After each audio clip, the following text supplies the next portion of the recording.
we are. Welcome back, everybody, for this live session with Adrian Camara, who is the CEO of a Canadian startup called Adrian.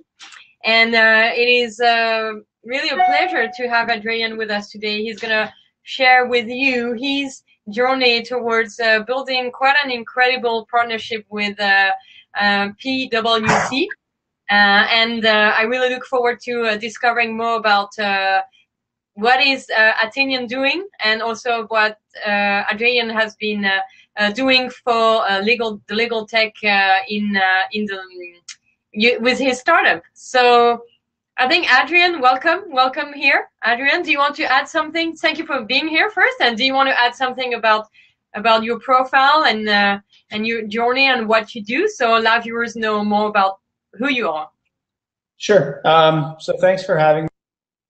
So we're based in Calgary, which is about a 1-hour flight from Vancouver on Canada's west coast. I'm originally from the Toronto area and went to school there. I practiced in a big law firm for a number of years, and then I left to start a legal technology company, and I like to say the market pulled the product out of us, and that was a entity management platform that we started to work on with PwC about 4 months ago, and that's what I'm presenting on here. So, so I have a bit of a slide deck. Am I sharing my screen right now? Sure, please do. Okay. And Adrian is doing that. I want to mention to all of the live viewers that you can type in your questions and your comments inside the chat box underneath the video. So feel free to do so if you want to ask some questions to Adrian. It's a great opportunity to do so. It's quite rare that we can have those live, so feel free to interact and to make most of this session. Okay. Can you see my screen, Manuelo? Yes, it's working very well. Okay, awesome. Yeah, so I just kind of wanted to walk through with everybody what we're building, why we're building it, and what co-development looks like, particularly between a small startup like us and a giant organization like PwC. And so I have about 10 minutes worth of slides here just to kind of walk through it and give everyone context, and then if anyone has any questions, happy to answer those. I guess to kind of start off with the problem that the market is trying to solve. So every entity should have a minute book where all the ownership and governance information is stored. And the challenge right now is all the tools, both software tools and physical tools, are built around an offline paradigm and a physical paradigm. And that creates a lot of problems that I've listed on the right here. So the firms are trying to solve it, both to benefit their own bottom line and also to deliver improved customer service. And so old paradigm software looks like this. It's all on-prem. It's typically built in the 90s. And it's really just a database that merges out documents, and then the documents are handled completely offline and then end up in books like this. And it just creates enormous amounts of inefficiency. So what we're working to do with PwC, so we have an existing document services platform. So we have things like e-signature, Office 365 integration, so the documents can stay in the cloud while they're being edited. And we're really building up the data management layer that sits on top, and the workflow layer. And so this is kind of new paradigm here. So instead of physical books, physical minute books that they take up real estate. There's only one copy of them, so you can't, it's hard to share and collaborate. Clients and accountants and bankers and other people that need access to them can do it remotely over mobile or over desktop. So you can immediately scale and immediately be more collaborative. Kind of how we think about minute books is there's sort of three phases of kind of how they've been automated and improved. And the first kind of wave of it happened in the 90s with legacy tools that really just were databases and then merged into documents. Efficiency in its day, but the market's moving quite quickly and the expectations are moving quite quickly. And so this is what we're working on right now. We already have this done. And then there's interesting stuff around the data enablement and automation. And so completely digital workflows, so everything stays online, so you don't have documents coming off into your onto the desktop. We think, as soon as a document comes onto the desktop, we look at that as a leaky pipe because it gets out of its conduit and immediately adds inefficiency.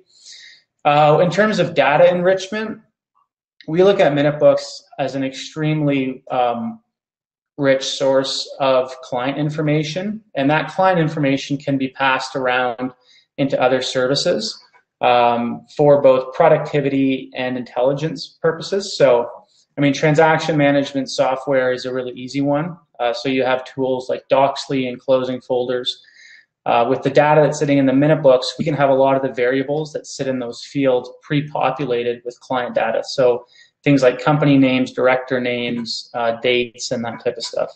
And then also enriching the data that sits within the minute book product with external data sources. So there's services like Clearbit. So every time a director's name and email address is entered into the system, we can call in a lot of data that's available about that person on the internet, so that the firms can kind of better understand who they're working with. Correspondence automation. So this is an easy one. If you look at corporate services work, a huge amount of it is really just correspondence. So it's things like following up, confirming information, that type of stuff, so that you can trigger some work item. And correspondence is one of the lowest, one of the most immediate and high impact applications of AI. And so that's something that we're looking at very deeply as sort of a third phase. So that's kind of the high level of what we're doing. So it really is, like a similar process that kind of occurred with sales software, with platforms like Salesforce and other modern CRMs. The vast majority of the market in entity management software is still on-prem and quite old. And there's no modern cloud teams out there. And so we've become the modern cloud team. And so that's kind of what we're building and kind of why we're building it. And I wanted to hop into kind of how we built it and co-dev. But before I do that, I thought I'd stop and just answer any questions if there are any. Thank you for sharing, Adrian.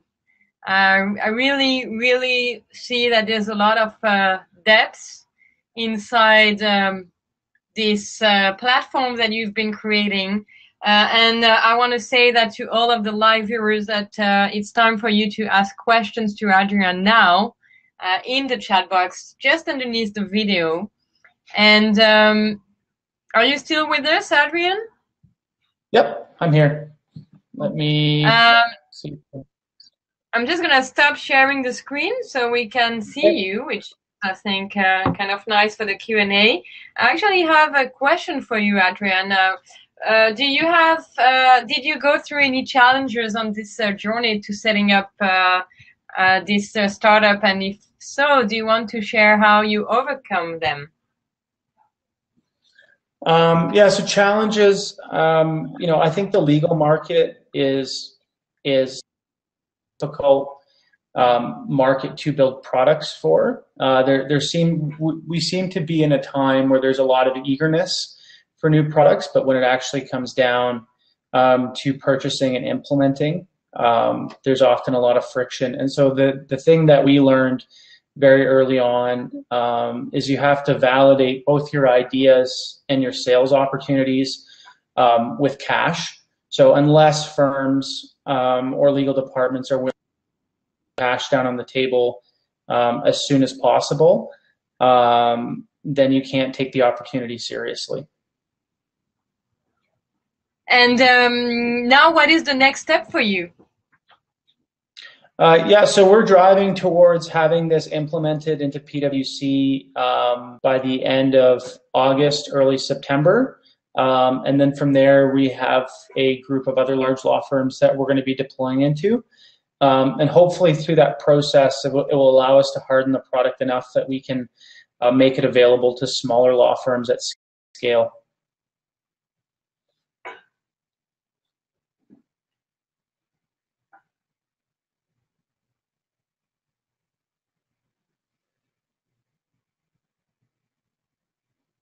Sorry, Adrian, the connection was a little flaky. Do you mind repeating the answer? Because I'm not sure the live viewers got the next step, unfortunately. Sure. So, yeah, so our next step, so we're implementing into PwC in August and September, and then we are deploying into another group of large law firms. And our goal is through that process is that we harden the product enough that we can deploy it into smaller firms at scale.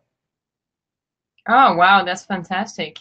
And also, live viewers, do not hesitate to ask questions now. Now is your time. And what is your best tip? Because we have a lot of lawyers who are watching the live and the replays. We also have a lot of law students that are watching and that are curious to get involved into legal tech. And every time, you know, I tend to ask speakers, what are their best recommendations to get started and to move further into this very promising field of legal tech. What would be your take on how to get started and how to move further inside the legal tech community?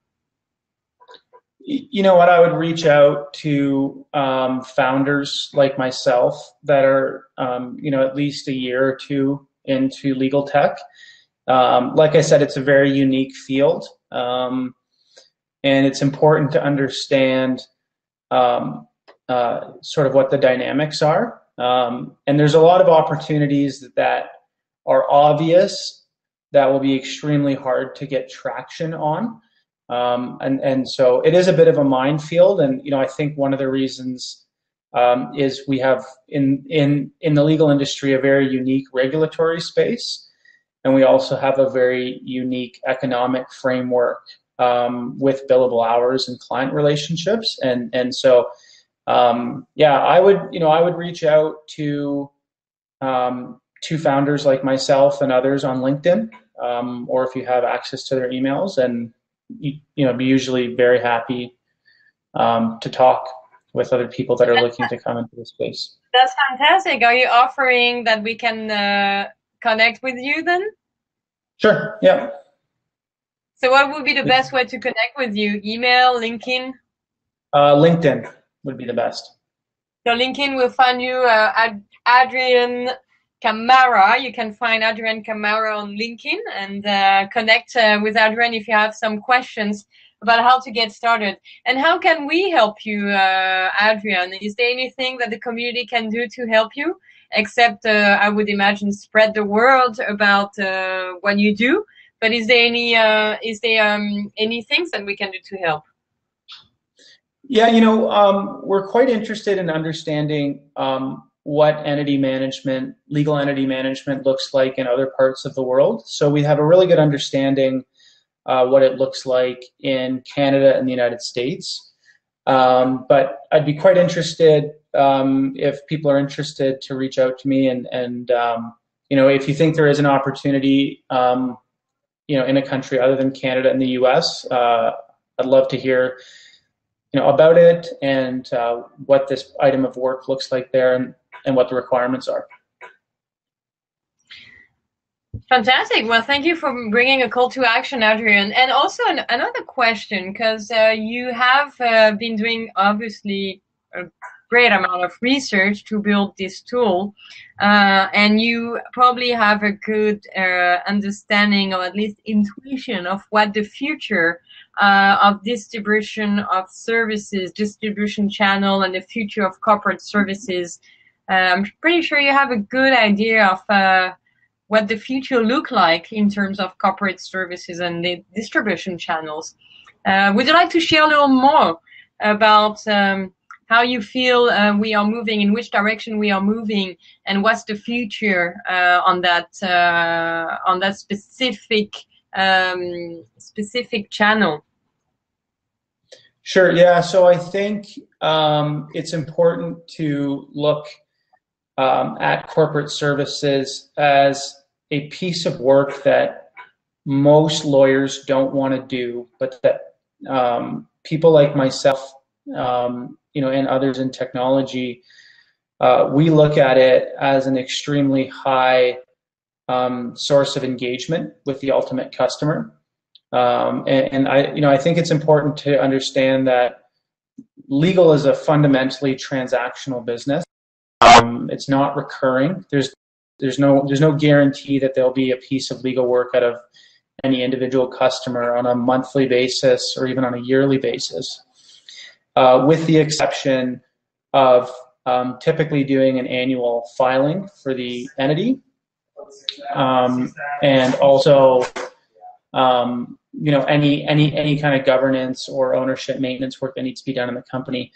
And so when you look at it in that context, in terms of distribution, we start looking at it, what is the kind of closest context relevant distribution channel, and for corporate services we look at accounting, and so both accounting firms, but I think something that we're certainly looking at, and I know others in our space are looking at, is distributing through account software platforms, so QuickBooks, Wave, Xero, and also through finance. So that's kind of where we think there's going to be a lot of change in the structure of the market and how this type of work is distributed. Thank you. And what makes your platform different from other existing products? Because there are quite a few tools that are available on the market for lawyers, and I'm sure for accountants as well. So it would be very interesting to understand better what makes your platform different from the other platforms, and why you think that was important to make those to include those features inside your platform. Yeah, so I think it's largely as a paradigm shift. So you're right to say that there are a lot of other platforms out there, but they're all largely on-prem, so on-premise solutions. They're not cloud-based, and so it's hard to identify one feature that's different. It's sort of the entire nature of the platform is different. So kind of how I think about it is looking at something like, there's a legal research tool called Ross, and saying, well, what's different between Ross and Westlaw or QuickLaw, which are other legal research tools. And really the only way to answer that is to just say that it's a paradigm shift is the difference, that it's cloud-based and that it's taking advantage of cloud-based technologies. And it's, it just has a more modern team behind it. Some things that, are clearly unique with our product is that we integrate with Office Online. So you can open and edit and collaborate real time on documents with other people within our platforms. The documents never have to leave. And And if they never have to leave, then they're far more likely to remain digital. And then you can, achieve, fully digitized corporate services rooms or departments that aren't occupying a ton of real estate and that do have immediate client access far easier at scale. And then there's the data, how we think about data, how we leverage data, and how we enrich the data. Those are the two big ones I would point out.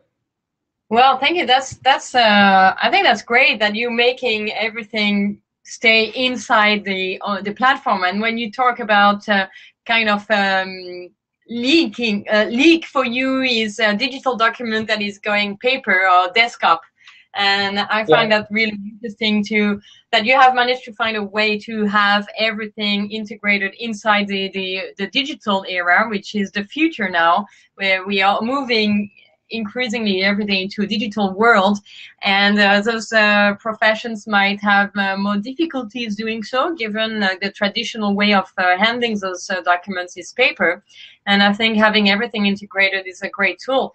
I really want to say thank you, Adrian, for joining us today for this live. Really appreciate that you made you made yourself available, and I really look forward to seeing what's going to unfold for you. How can live viewers connect with you? Did you share your email? Oh, you said like on LinkedIn. So follow Adrian Camara on LinkedIn. And it's already time for actually closing this session, because we have another one coming up in 5 minutes with Eileen Schutz from the Global Legal Hackathon. So live viewers, stay tuned for the next session. And Adrian, really, thank you so much for being here today. And we'll stay in touch in the community in order to follow the great work you're doing in the West Canada and in other parts of the world very soon. I'm no doubt about that. Okay, thank you. Take care. Thank you.